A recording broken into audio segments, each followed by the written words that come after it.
Hi! In front of me is Samsung Galaxy Tab S9 and today I would like to show you how you can get Apple layout on this Android.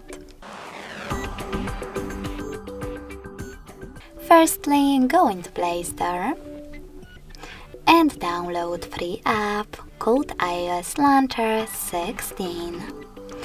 It has to be from this developer. When your app is ready, open it.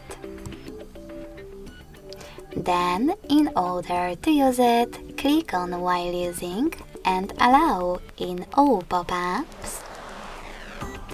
And then close your app.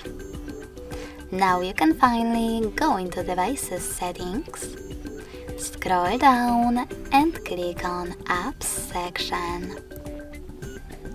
Over here, just click on Choose Default Apps, click on Home App, and tap on iOS Launcher.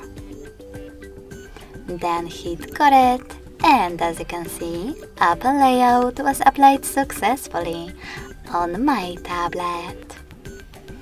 Thanks so much for watching. If you enjoyed this video, don't forget to leave a like, comment, and subscribe. Bye!